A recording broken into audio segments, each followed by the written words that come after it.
En la conferencia que va a tener lugar esta tarde, a las 8:30, actúa como ponente el sacerdote don Javier de Mora Figueroa, que está aquí presente con nosotros. Buenas tardes, don Javier. Muy buenas tardes, don Antonio. Don Javier es rector del Santuario de Torre-Ciudad. Y esta conferencia, pudiéramos decir, va a tener lugar hoy a las 8:30 en el Club Mayorazgo, como hemos dicho. Por lo tanto, yo quisiera que don Javier nos informara un poco, no solamente de la conferencia que va a dar, que ya por el título personalmente la considero muy interesante, sino también por otras muchas cosas que él como rector del Santuario de Torre-Ciudad creo que tiene que comunicarnos o debe comunicarnos. Por lo tanto, yo le pregunto en primer lugar a don Javier, ¿qué quiere decir ese título de Torre-Ciudad, Locura de amor a la Virgen? Bueno, con ese título lo que he intentado resumir, lo que voy a explicar en la conferencia, que es un hecho real que cuando San José María Escrivá decide que quiere hacer un santuario a la Virgen, pregunta por el viejo santuario de Torre-Ciudad, que estaba allí enclavado cerca del Pirineo desde el siglo XI, y todos sus consejeros le dicen que es el peor sitio del mundo para hacer un santuario, porque está perdido en las montañas, porque no hay caminos, porque no hay electricidad, no hay agua, está colgado sobre unos grandes barrancos que acaban en el lecho del río Cinca, en fin, un sitio absolutamente inadecuado. Pero sin embargo él afirma que no, que vamos a hacerlo allí, y con que yo no lo vea, veréis que acabarán yendo miles de peregrinos. En estos 27 años que lleva el santuario nuevo, el nuevo santuario de Torre-Ciudad, han ido ya millones de peregrinos, ¿no? Pero muchos millones de peregrinos. Con lo cual le damos la razón, nunca dudamos que la tenía, a San José María. Entonces, ¿por qué es una locura? Bueno, es una locura el sitio. Después resulta que es una locura de bello. Está sobre un lago azul, porque no se sabía que iba a haber un lago allí, pero se hizo una presa y ha quedado un lago precioso. Está con el telón de fondo de los Pirineos nevados en casi todo el tiempo del año. Una vegetación nueva, estupenda. Es una locura de bonito, pero sobre todo es una locura de la realización, la magnanimidad con que se hizo. No había apenas sitio en el viejo santuario, se ha conservado con muchísimo cariño la ermita del siglo XI, pero la imagen de la Virgen de los Ángeles de Torre-Ciudad se ha trasladado al nuevo santuario.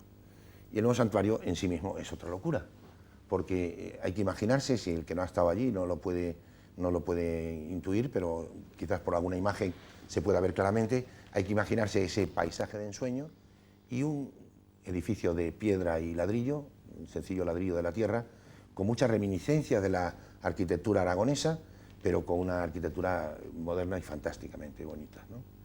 Y dentro de la iglesia, pues un retablo de dimensiones colosales, de 14 metros de alto, esculpido hasta la última uña en alabastro, con escenas de la vida de la Virgen. Y eso ya es, en el siglo XX, plantearse hacer una iglesia como una catedral de grande y con ese lujo de medios, ya parece en sí mismo otra locura. Otra locura es hacerlo sin medios económicos, porque esto se hizo con la limosna de gente de todo el mundo, muchas limosnas muy pequeñas. Y ya lo que ya es el colmo, y podemos empezar a pensar que estamos todos locos, es que en ese santuario, tal como San José María le pidió a la Virgen, hay unas transformaciones en la gente que lo visita verdaderamente notables, ¿no? Hay conversiones de todo tipo, conversiones de las cuales la mayoría no se puede hablar porque son milagros que uno presencia en el confesionario y no puede decir nada, pero hay otras que sí, que el mismo interesado es capaz de decirlo y expresarlo, y de eso voy a hablar yo en la conferencia de esta tarde, ¿no? Simplemente contar cómo allí una persona enamorada locamente de la Virgen, que era José María Escrivá, hace eso y nos arrastra a un montón de personas, a un montón de millones de personas que hemos estado allí, y no digamos los que vivimos y trabajamos en el santuario, a tratar a la Virgen con ese mismo cariño, a enamorarnos de ella, y por lo tanto cuando ya entra el amor en juego, cualquier locura es disculpable. Bien, en un santuario del siglo XI ha dicho ¿no? El Sí, primitivo. la vieja ermita, sí. La vieja ermita, que ya estaba dedicada a Santa María de los Ángeles, Nuestra Señora de los Ángeles, ha hablado que se dan milagros de tipo moral.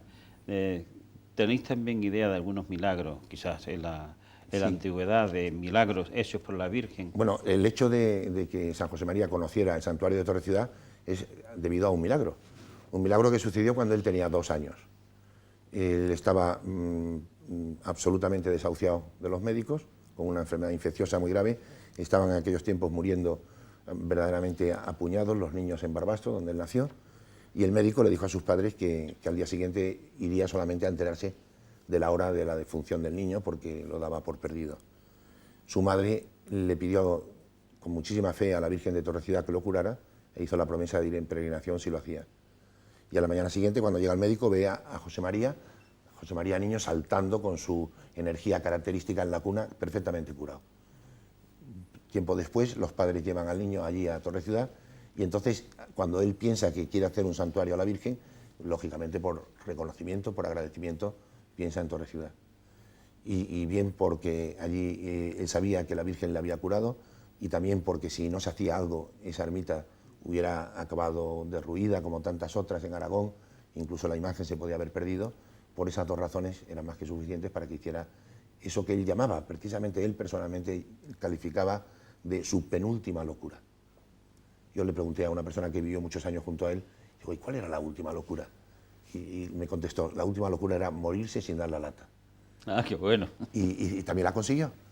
Un mes antes de morir estuvo en Torre Ciudad, lo vio casi terminado, disfrutó muchísimo de cómo habíamos sido capaces de sus hijos de España, ¿no? Pues de seguir las líneas generales, porque él dejó mucha libertad arquitectónica y artística, pero cómo habíamos sido capaces de sacar adelante esa empresa de locos. Y un mes después, de repente, muere en Roma. Y es una cosa que está en nuestra historia, que en la primera misa que se dice en la Basílica, en la Iglesia Grande, es su funeral. Con lo cual no puede estar más vinculado a la vida de un santo, este santuario, como lo está la vida de San José María.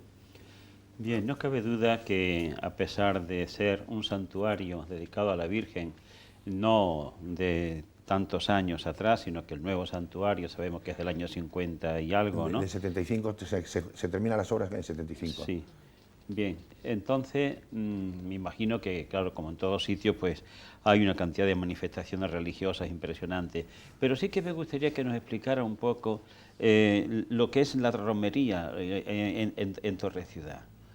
Hay muchos tipos de romerías. Hay romerías a pie del pueblo de la comarca, que se hacen todos los años, varias. Pero hay un tipo de romería muy peculiar de Torre Ciudad, y los malagueños, muchos malagueños saben de ella, que es una romería con la imagen, una copia de la imagen de la patrona personal. La Virgen de la Victoria fue a Torre Ciudad en el año 96 y después ha vuelto a ir. Ya tenemos una imagen, una copia de la imagen de... Eso me consta porque fui yo con ella. Exactamente, en el 96, después otra vez en el 99 y otra vez en el 2001 y pronto se avecinará otra romería.